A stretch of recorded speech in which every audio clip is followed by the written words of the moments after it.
दर्शकबिन, प्रतिनिधि सभाको पहिलो बैठक सुरु भएको छ। लागौं प्रत्यक्ष प्रसारणतर्फ।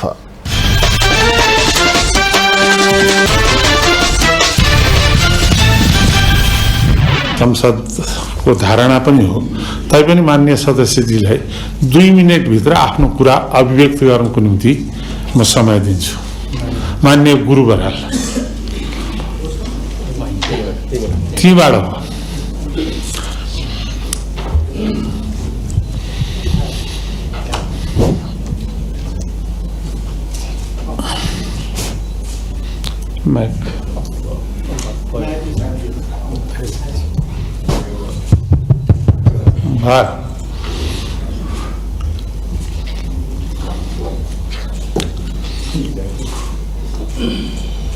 माननीय अध्यक्षज्यू, माननीय प्रधानमन्त्री लगायत सबै मन्त्रीज्यूहरू, मान्य सदस्यहरू, आज देशमा संविधानको बरखिलाफ गतिविधिहरू भइरहेका छन्।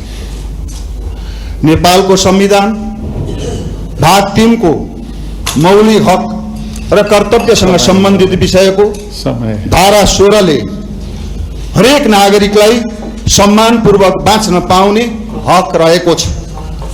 धारा 17 ले नागरिकको स्वतन्त्रताको हक रहेको छ र धारा 18 ले समानताको हक प्रदान गरेको छ।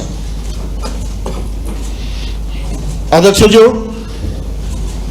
हजुर मार्फत म सरकारको ध्यान आकृष्ट गर्न चाहन्छु कि अहिले देशमा जति घटनाहरू घटिरहेका छन्, यो घटनाहरू संवैधानिक रूपबाट उचित छन्। पूर्व प्रधानमन्त्री तथा पार्टीको अध्यक्ष केपी शर्मा ओली तथा पूर्व गृहमन्त्री तथा नेपाली कांग्रेसको नेता रमेश लेखकलाई फौजदारी कार्यविधि 181 र 82 लाई गलत ढंगले प्रयोग गरेर आज बन्दी बनाइएको छ। यो गम्भीर आपत्तिको विषय छ। यो विषयलाई लिएर देशव्यापी विरोध प्रदर्शन भइरहेको छ। काठमाडौँ लगायत विभिन्न ठाउँहरूमा शान्तिपूर्ण प्रदर्शन गर्दा आज सरकारले निर्मम दमन गरेको छ। अहिले यही उपस्थित हुनुभएको माननीय सदस्य द्वय, अहिले यहाँ माननीय साजिदा सिद्दिकी, त्यस्तै गरी विष्णुमाया विक, उहाँहरूलाई गम्भीर घायल बनाइएको छ। म अध्यक्षज्यू मार्फत मान्यलाई एकपल्ट उभिदिन अनुरोध गर्न चाहन्छु। उहाँहरूको घाउ, उहाँहरूको चोट किन लाग्यो, कसले लगायो? म गृहमन्त्रीज्यूलाई यस विषयमा छानबिन गर्न र यो दोषीलाई कारवाही गरी किनारा लगाउन अनुरोध गर्न चाहन्छु।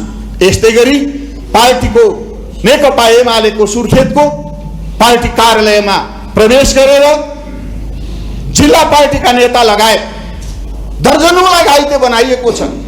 राजधानीमा पार्टीका केन्द्रीय सदस्य लगायत दर्जनौं आज घाइते हुनुहुन्छ। चोटपटक लागेको छ, टाउकोमा टाका लगाइएको छ, हात भाँचिएको छ। यसरी देशको संविधानको बरखिलाफ जे गतिविधिहरू भइरहेका छन्, यो अत्यन्त निन्दनीय छ, आपत्तिजनक छ र यो संविधान अनुसार देश चलोस्, हामी यसको अपेक्षा राख्दछौं। र आजै पूर्व प्रधानमन्त्री केपी शर्मा ओली र गृहमन्त्री रमेश लेखक, पूर्व गृहमन्त्री रमेश लेखकको तुरन्त रिहाईको माग गर्दछौं, घाइतेहरूको उपचारको माग गर्दछौं र जसले मान्य सदस्यहरूलाई गम्भीर घाइते बनायो यसको यथोचित छानबिन गर्ने र कानुन अनुसार दुईटा मान्य सदस्यको समय सिद्धिको आज कानुन अनुसार एकातर्फ फौजदारी कार्यविधिको 81 र 82 प्रयोग गर्ने कुरा एकातर्फ भएको छ, अर्कोतर्फ त्यही कार्यविधि माथि त्यो प्रतिवेदनको अर्को खण्ड अर्थात् 24 गतेको खण्डको बारेमा आज कतै कुनै कुरा उल्लेख गरिएको छैन र त्यसको बारेमा छानबिन गर्नुपर्छ भनिएको छ, नयाँ कार्यदल बनाउनुपर्छ भनिएको छ। यस खालको एउटा घटनासँग जोडिएर दुई खालका कुराहरू अत्यन्त गम्भीर छन्। यस अर्थमा नेपाल सरकारको यस विषयमा गम्भीरतापूर्वक ध्यान आकृष्ट गर्दछु र अध्यक्ष मार्फत यो गम्भीरताले लिएर आवश्यक हस्तक्षेप बन्द गर्ने, पूर्व प्रधानमन्त्री र गृहमन्त्रीको अविलम्ब रिहाई गर्ने र यो देशमा शान्तिपूर्ण प्रदर्शन गर्ने मौलिक अधिकारलाई पूर्ण रूपमा बहाल गर्नको लागि ग्यारेन्टी गरियोस् भन्ने हार्दिक अनुरोध गर्दछु। धन्यवाद। माननीय सदस्यहरू, सम्माननीय राष्ट्रपतिबाट अधिवेशन आह्वान सम्बन्धी पत्र प्राप्त हुन आएको छ। सोको बेहोरा म पढेर सुनाउँछु।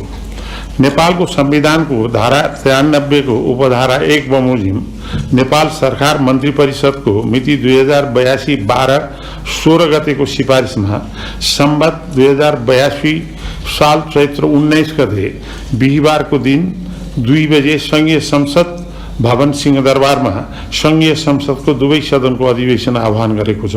राष्ट्रपति रामचन्द्र पौडेल, मिति 2082 चैत्र 16। माननीय सदस्यहरू, अब राष्ट्र हित, लोकतन्त्र र अग्रगामी परिवर्तनका लागि भएका विभिन्न आन्दोलनका साथै जैन आन्दोलनमा जीवन उत्सर्ग गर्ने ज्ञात अज्ञात सम्पूर्ण शहीदहरूप्रति श्रद्धाञ्जली अर्पण गर्न 1 मिनट उठेर मौन धारणा गरौं।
धन्यवाद।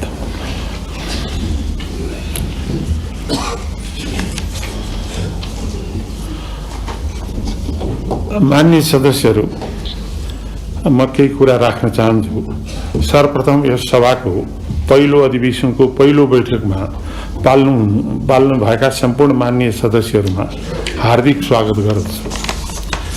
माननीय सदस्यहरू, 2015 सालको ऐतिहासिक प्रथम संसदीय निर्वाचनपछि अत्यधिक बहुमत सहित गत फागुन 21 गते सम्पन्न संघीय प्रतिनिधि सभा निर्वाचनबाट राजनीतिक स्थिरता, दण्डहीनता को अन्त्य, सुशासन, नीतिगत भ्रष्टाचारको निवारण, भ्रष्टाचार मुक्त समाज र विधिको शासन स्थापनाको खोजीमा ऐतिहासिक सफलताको रूपमा प्राप्त यो गौरवमय संघीय प्रतिनिधि सभामा हामी उपस्थित भएका छौं। सर्वप्रथम म यस गरिमामय सदनका सम्पूर्ण माननीय सदस्यहरूलाई हार्दिक बधाई दिन चाहन्छु। सम्माननीय प्रधानमन्त्री श्री बालेन्द्र शाहज्यू लगायत बहालमा हुनुभएका सम्पूर्ण मन्त्री परिषदका माननीय मन्त्रीहरूमा हार्दिक बधाई तथा सफलताको शुभकामना व्यक्त गर्दछु।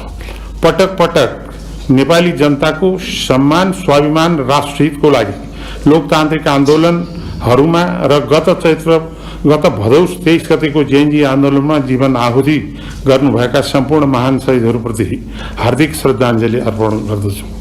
जननिर्वाचित संसद जनताको सार्वभौम अधिकारलाई प्रतिनिधित्व गर्ने लोकतन्त्रको प्रमुख आधारथलो हो।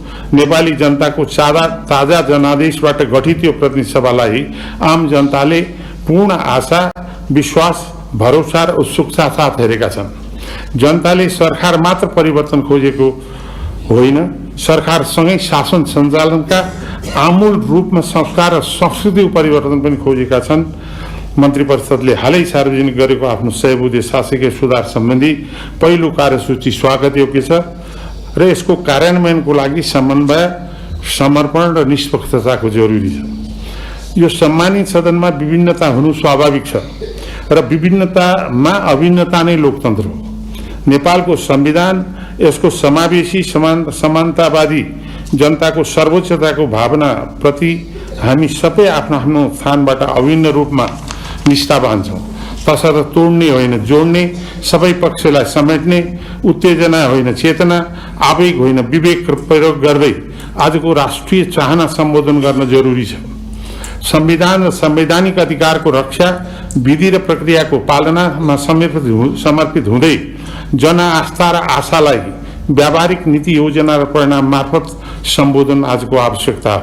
मान्य सदस्यहरू, समय समयमा राजनीतिक पद्धतिमा परिवर्तन आयो, तर पद्धति अनुरूप प्रवृत्तिमा परिवर्तन आएन। देशले पटक पटक प्रदेश सभाको असमयमै विघटन भोग्नु पर्दा मुलुकको शासन प्रशासनमा अन्यल अस्थिरता, अनिश्चितता मात्र होइन, अवांछित विसङ्गति, विकृति र समस्याहरूले गर्दा राष्ट्रिय जीवनमै असर पर्न गयो। संवैधानिक संस्थाहरूको निष्पक्षता, स्वायत्तता, पारदर्शितामा विश्वसनीयताका ह्रास हुँदै गयो। संसदीय अभ्यासमा आइपरेका त्यस्ता असरले नीति निर्माण, कानुन तर्जुमा, सरकारलाई जनउत्तरदायी बनाउने काममा पनि गम्भीर असर पुग्यो। यस प्रकारका गतिविधिहरूमा अब पूर्ण विराम लाग्नुपर्ने जनताले दिएको यो स्पष्ट जनादेश हो।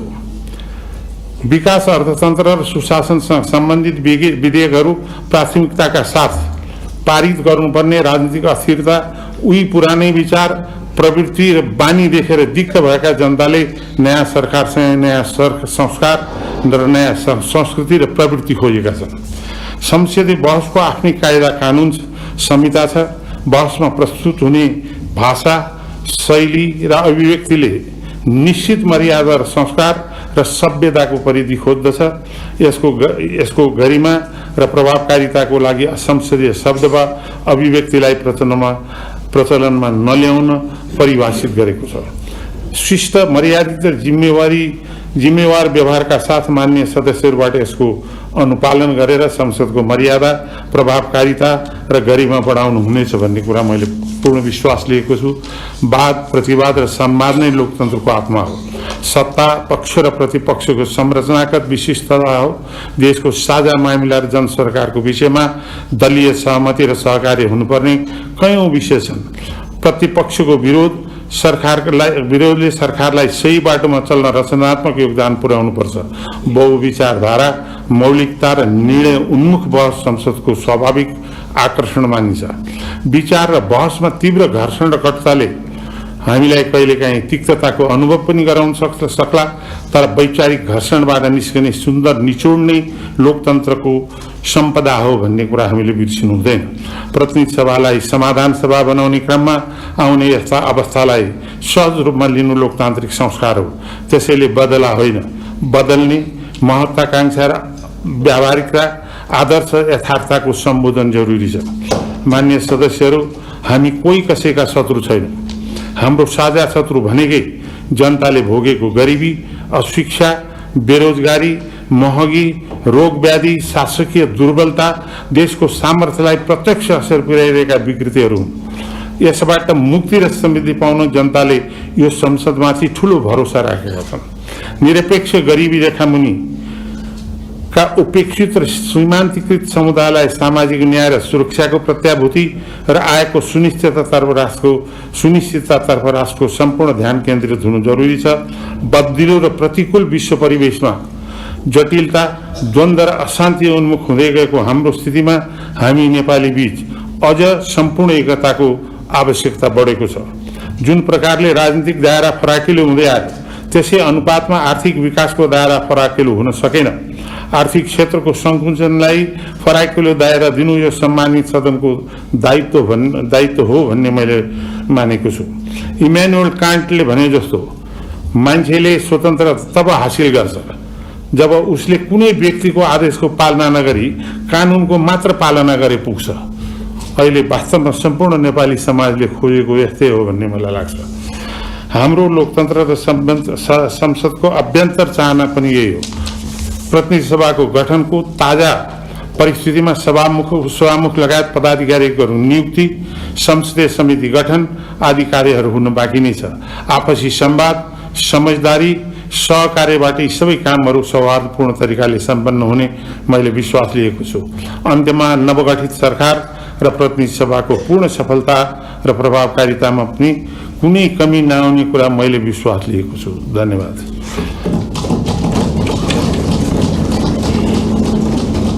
मान्य सदस्यहरू, राष्ट्रपतिको कार्यालयबाट प्राप्त पत्र र सोको व्यवहार म पढेर सुनाउँछु। सम्माननीय राष्ट्रपति श्री रामचन्द्र पौडेलजीले नेपालको संविधानको धारा 76 को उपधारा 1 बमोजिम प्रतिनिधि सभाका माननीय सदस्य श्री बालेन्द्र शाहज्यूलाई नेपालको प्रधानमन्त्री पदमा मिति 2082 12-13 गते नियुक्ति गर्नु भएको व्यवहार अनुरोध गर्दछु। महादेव पन्थ सचिव मिति 2082 12-13। सम्माननीय राष्ट्रपति रामचन्द्र पौडेलजीले संविधानको धारा 76 को उपधारा 9 बमोजिम सम्माननीय प्रधानमन्त्री श्री बालेन्द्र शाहज्यूको सिफारिसमा मिति 2082 12-13 गते देहाय बमोजिमको मन्त्री परिषद गठन गरी कार्यविभाजन समेत गर्नुभएको व्यवहार सादर अनुरोध गर्छु। प्रथम 1 नम्बर बालेन्द्र शाह, प्रधानमन्त्री, रक्षा उद्योग वाणिज्य तथा आपूर्ति। 2 डाक्टर स्वर्णिम वाग्ले, मन्त्री अर्थ। 3 सुदन गुरुङ, मन्त्री गृह। 4 शिशिर खनाल, मन्त्री परराष्ट्र। 5 सुनील लम्साल, मन्त्री भौतिक पूर्वाधार तथा यातायात शहरी विकास। 6 विराज भक्त श्रेष्ठ, मन्त्री ऊर्जा जलस्रोत तथा सिंचाई। 7 खड्गराज पौडेल, मन्त्री संस्कृति पर्यटन तथा नागरिक उड्डयन। 8 सस्मित पोखरेल, मन्त्री शिक्षा विज्ञान तथा प्रविधि युवा तथा खेलकुद। 9 निशा मेहता, मन्त्री स्वास्थ्य तथा जनसङ्ख्या खानेपानी। 10 डाक्टर विक्रम तिमल सिन्हा, मन्त्री सञ्चार तथा सूचना प्रविधि। 11 प्रतिभा रावल, मन्त्री सङ्घीय मामिला तथा सामान्य प्रशासन, भूमि व्यवस्था, सहकारी तथा गरिबी निवारण। 12 शोभिता गौतम, मन्त्री कानुन न्याय तथा संसदीय मामिला। 13 श्री गीता चौधरी, मन्त्री कृषि तथा पशुपन्छी विकास, वन तथा वातावरण। 14 श्री दीपक कुमार शाह, मन्त्री श्रम रोजगार तथा सामाजिक सुरक्षा। 15 श्री सीताबादी, मन्त्री महिला बाल बालिका तथा ज्येष्ठ नागरिक। महादेव पन्थ, मिति 2022 12-15।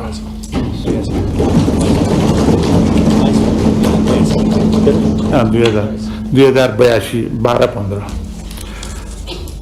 मान्य सदस्यहरू, नेपालको संविधानको धारा 104 बमोजिम प्रतिनिधि सभाले आफ्नो कार्य सञ्चालन गर्न, बैठकको सुव्यवस्था कायम राख्न र अन्य काम कारबाही नियमित एवं प्रभावकारी बनाउन यस प्रतिनिधि सभाले सभाको नियमावली नबनाएसम्मका लागि प्रतिनिधि सभा नियमावली 2079 बमोजिम सभाले आफ्ना काम कारबाही गर्ने प्रस्तावलाई बैठक समक्ष स्वीकृतिलाई पेश गर्दछु।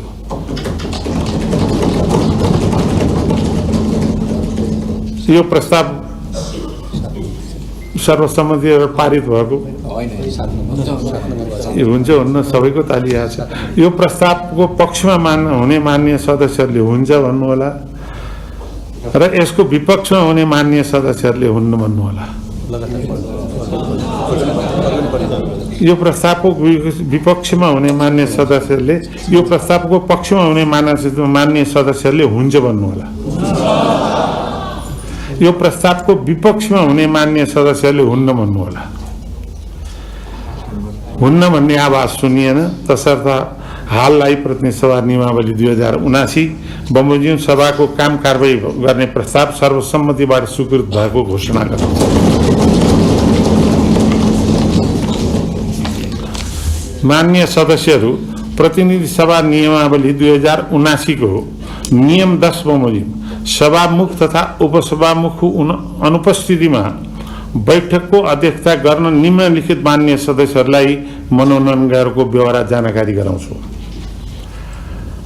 माननीय आर्यन राई, माननीय गंगा छन्त्याल, माननीय ताहिर अली भाट, माननीय वासना थापा, माननीय विश्वराज पोखरेल, माननीय यज्ञबहादुर बोगटी, माननीय बलावती शर्मा।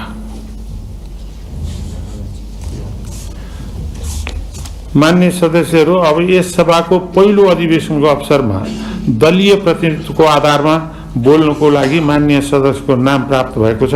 अब म उहाँहरूलाई समय दिन्छु। सर्वप्रथम माननीय रवि लामिछानेलाई बोल्न समय दिन्छु। उहाँको समय 25 मिनट। उहाँले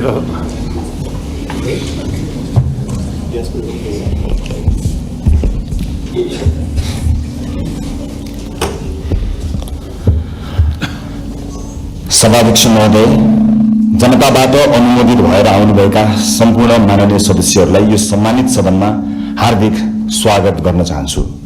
यो संसद राष्ट्र निर्माणका शहीदहरूदेखि जेएनजी शहीदसम्मका बलिदानको सन्तान हो। म ती सम्पूर्ण शहीदहरूप्रति शिर झुकाएर श्रद्धापूर्वक श्रद्धाञ्जली अर्पण गर्दछु। नेपाली जनताले यसपटक ऐतिहासिक रेकर्डका साथ राष्ट्रिय स्वतन्त्र पार्टीलाई करिब 2/3 मतादेश दिएका छन्। म जनतालाई आभार मात्र प्रकट गर्दिन, यही रोस्ट्रमबाट प्रतिज्ञा गर्छु, यो मतादेशको गुण हामी जिम्मेवारी पूरा गरेर तिर्नेछौँ। यो मतादेशमा जनताको आशा पनि छ, आक्रोश पनि छ। मलाई थाहा छ हामीले पाएको मत समर्थनको मात्र होइन, परिवर्तनको मत हो। हामीलाई जनताले दिएको म्यान्डेट सिंहदरबार चलाउन होइन, सिंहदरबार बदल्न हो। म गर्वका साथ भन्न सक्छु हामीले बदल्न सुरु गरिसकेका छौं। सभाध्यक्ष महोदय, सत्तारूढ दलको सभापतिका रूपमा अब हामीले बोलेर मात्र पुग्दैन। मैले मात्र होइन, रासोपाका हरेक माननीयले कामबाटै आफूलाई, पार्टीलाई र सरकारलाई प्रमाणित गर्नुपर्छ। अब हामी राम्ररी बोल्नु भन्दा पनि हाम्रा कामहरू र सरकारका कामहरू आफै अत्यन्त राम्रोसँग बोल्नेछन् र ती बोल्न सुरु गरिसकेका कुरा फेरि पनि म निवेदन गर्न चाहन्छु। सभाध्यक्ष महोदय, हामीलाई हनीमुन पिरियडको सुविधा पनि चाहिँदैन। हामी दिन गनेर होइन, सेकेन्ड गनेर काम गर्न चाहन्छौं र गर्न सुरु गरिसकेका छौं। तपाईहरूले सरकारको रफ्तार देखिरहनु भएको छ। अब कर्मचारी तन्त्र सहित सिङ्गो देशले यो रफ्तारसँग गति मिलाउनुको विकल्प छैन। हामी आफ्ना मात्र होइन, जायज छन् भने विपक्षी दलका चुनावी प्रतिबद्धताको पनि स्वामित्व लिन तयार भएर आएका छौं र यसको सार्वजनिक घोषणा हामीले गरिसकेका छौं। सभाध्यक्ष महोदय, सरकारका प्राथमिकता, योजना र दिशा सविस्तार सम्माननीय प्रधानमन्त्री ज्यूबाटै आवश्यक परे बोलेर र आवश्यक नपर्दा नबोलेरै कामबाट प्रस्तुत हुने कुरा पनि म सम्मानित सदनलाई जानकारी गराउनेछु। र म आज केवल केही राजनीतिक विषयमा प्रवेश गर्न चाहन्छु। सभाध्यक्ष महोदय, यो सम्मानित संसदमा यसअघि पनि पटक पटक एकल बहुमतका सरकार नबनेका होइनन्, तर ती सरकारहरू इतिहासका अंक बने, इतिहास बदल्ने औजार बन्न सकेनन्। किन सकेनन्? दृष्टिकोणमा समस्या थियो कि प्राथमिकतामा, पारदर्शिता र जवाफदेहितामा कमजोरी थियो कि कार्यान्वयनमा? किन अवसरहरूलाई परिणाममा बदल्न सकिएन? हामी इतिहासबाट सिक्न लाज मान्ने छैनौं। जनताले अहिले हामीलाई दिएको विशाल बहुमतको इतिहास यो पनि फेरि गुमेको अवसर भनेर लेखियो भने हामी कलंकित हुनेछौं। हामीलाई त्यो मन्जुर छैन। रासोपाका साथीहरूलाई म सम्झाउँछु, हामी यहाँ प्रश्न सोधेर आएका हौं। अहिले बस्ने ठाउँ फेरि होला, तर आज पनि ती प्रश्नहरूप्रति हाम्रो नैतिक जिम्मेवारी उस्तै छ। अब साबित गर्नु छ कि हामीलाई केवल प्रश्न सोध्न मात्र आउँदैन, उत्तर दिन पनि आउँछ। समस्या देखाउन मात्र होइन, समाधान खोज्न पनि आउँछ। प्रतिपक्ष दलहरूलाई मेरो विनम्र आग्रह छ, हामीमाथि 24 घण्टा निगरानी गरिदिनु होला। शासनमा तपाईहरुको लामो अनुभव छ, हाम्रा कमजोरी उजागर गरिदिनु होला, गल्ती देखाइदिनु होला। यदि हामीले बाटो बिरायौं भने सच्याइदिनु होला। यदि हामी जनताबाट टाढा हुन खोज्यौं भने हामीलाई जनताको आवाज सम्झाइदिनु होला।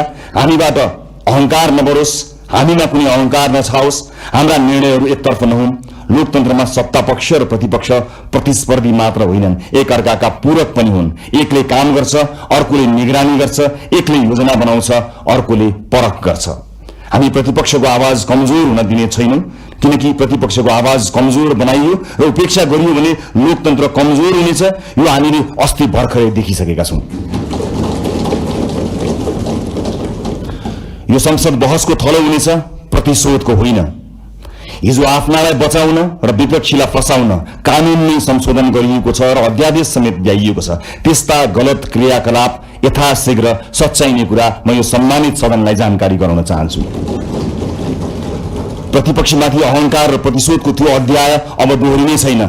आस्थाका आधारमा फरक व्यवहार हुने छैन। अब अन्यायपूर्वक विधि नै निचेर सुन्न मन लागेका कुरा नसुनौ भनेर कसैको माइक काटिने छैन। संसदीय समितिहरूमा संख्याकै बलमा प्रतिशोध र अत्याचार हुने छैन, तर सुशासनको वेग भने रोकिने छैन। न्याय पाउने पहिलो हक शहीदकी आमाको हो, त्यसलाई प्रतिशोध भन्न पाइने छैन।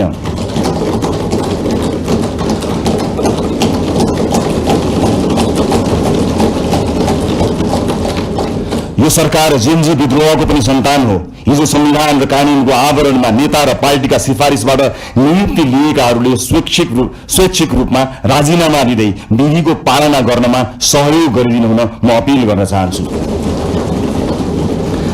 सरकार नयाँ नीति, कानून, मापदण्ड र मान्यताका आधारमा स्वच्छ र प्रतिस्पर्धात्मक नियुक्ति प्रक्रिया लागू गर्न चाहन्छ। हिजो नियुक्ति लिएका सार्वजनिक सेवा र निकायका पदाधिकारीहरूले स्वेच्छाले मार्ग प्रशस्त गरिदिनु हुनेछ भन्ने अपेक्षा पनि गर्दछु। सभाध्यक्ष महोदय, छिमेकी राष्ट्र र मित्र राष्ट्रसँगका सम्बन्धलाई सडकमा लैजाने र सत्ता छाड्न परेपछि विदेशी चलखेल भन्ने गैर जिम्मेवार र सस्तो खेल अब हुने छैन। प्रतिपक्षलाई समेत साथमा लिएर हामी मित्रवत, सहकार्यपूर्ण र पारदर्शी परराष्ट्र नीति तय गर्नेछौँ। त्यो रणनीतिक र दीर्घकालीन सोचमा आधारित हुनेछ। व्यापार, लगानी, शिक्षा, पर्यटन र प्रविधि मैत्री हुनेछ। त्यसले पहिला राष्ट्रहित र त्योसँगै अन्तर्राष्ट्रिय सम्बन्धमा विश्वास र स्थायित्व सुनिश्चित गर्नेछ। स्वदेशी र विदेशी लगानीकर्तालाई यही रोस्ट्रमबाट मेरो अपील छ, अब नेपाल लगानीका लागि पूर्ण सुरक्षित छ, किनकि राजनीतिक स्थिरता, कानूनी सुरक्षा र पारदर्शी प्रशासनको हामी ग्यारेन्टी गर्छौं। प्राकृतिक स्रोत र युवा जनशक्तिको यो देशमा अभाव छैन। म गैर आवासीय नेपाली दाजुभाइ दिदीबहिनीहरूलाई अपील गर्छु, नेपालमा केही गरौं। तपाईँ नेपालको आर्थिक विकासमा जोडिनुहोस्। हामी एक पटकको नेपाली, सधैँको नेपालीको बाचा पूरा गरेरै छाड्छौं। नेपालको विकाससँग तपाईँको पुँजी, सिप, अनुशासन र आत्मविश्वासलाई जोड्न जे गर्नुपर्छ हामी त्यही गर्छौं, जसरी पनि गर्छौं। तपाईहरूको लगानी सुनिश्चित बनाउनेछौं, तपाईहरूको सम्मान सुनिश्चित गर्नेछौं।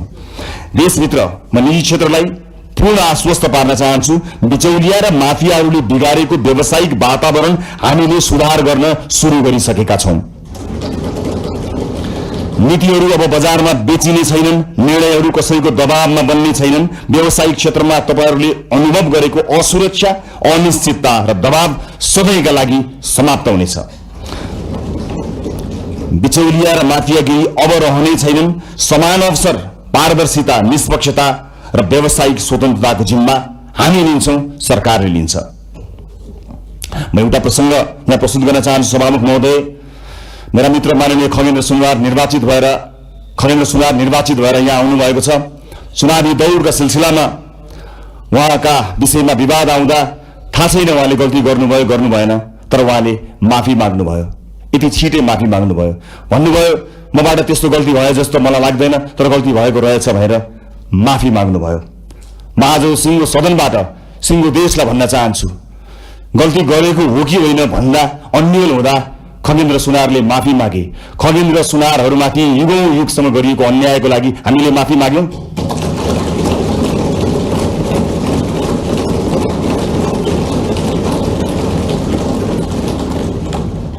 यो देशको दलित समुदायलाई मैले आज सार्वजनिक क्षमा याचनाका साथ केही भन्नु छ। यो सरकार शताब्दीदेखिको विभेदको, अन्यायको, अत्याचारको इतिहाससँग पहिलो पटक सामूहिक र सार्वजनिक माफी माग्दैछ, त्यो पनि यो सदनबाट।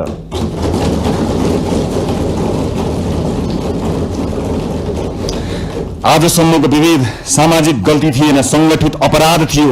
यो देश किन बनेन थाहा छ? किनकि जसका हातमा सिप थियो तिनलाई हामीले अछुत मान्यौं। अब कुनै पनि नेपाली जातका नाममा झुक्नु पर्ने छैन।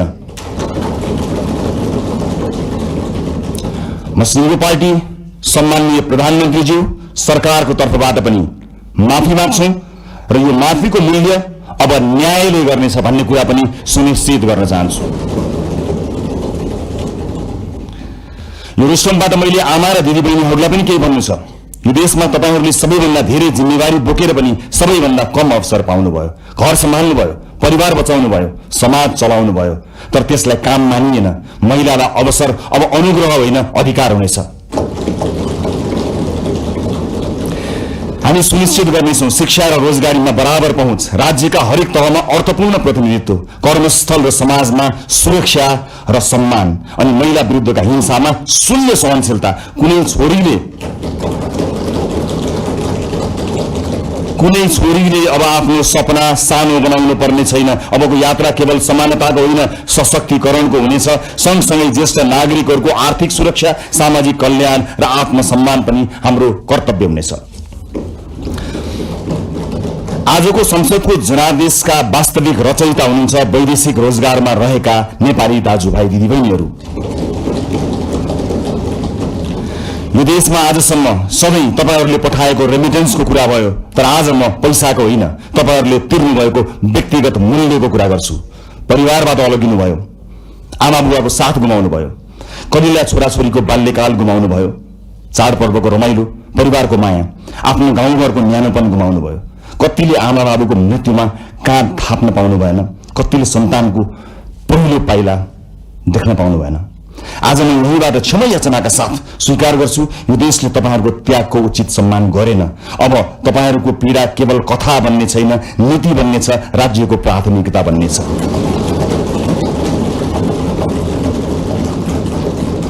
बिचौलिया र श्रम माफिया अब कारबाहीका भागीदार हुनेछन्। अबको नीति तथा कार्यक्रम र बजेट तपाईहरूको हुनेछ। खाडी क्षेत्रमा अब जाने हाम्रा राजदूतहरू बिचौलियासँगको डिनर टेबलमा होइन, श्रमिकका शिविरहरूमा भेटिनेछन्। मैले युवा साथीहरूलाई विशेष अपील गर्नु छ, यो परिवर्तन पनि तपाईहरूको हो, यो सरकार पनि तपाईहरूको हो, यो संसद पनि तपाईहरूको सङ्घर्ष, तपाईहरूको आवाज र तपाईहरूको विश्वासको परिणाम हो यो संसद। तपाईहरूलाई दक्ष र आत्मनिर्भर बनाउन, रोजगारी र उद्यमशीलतासँग जोड्न, नवप्रवर्तन र नेतृत्वका अवसरहरू पैदा गर्न सरकार प्रतिबद्ध छ। माननीय सांसदज्यूहरू, जुनसुकै पार्टीबाट चुनिएर आए पनि हामी जनतालाई प्रतिनिधित्व गर्दछौं। त्यसैले अब हाम्रो लक्ष्य एउटै हुनुपर्छ, देशको समृद्धि, जनताको जीवनमा सुधार र न्यायपूर्ण समाजको निर्माण। मलाई विश्वास छ यो सहकार्य, उत्तरदायित्व र परिवर्तनको प्रतीक हुनेछ। धन्यवाद।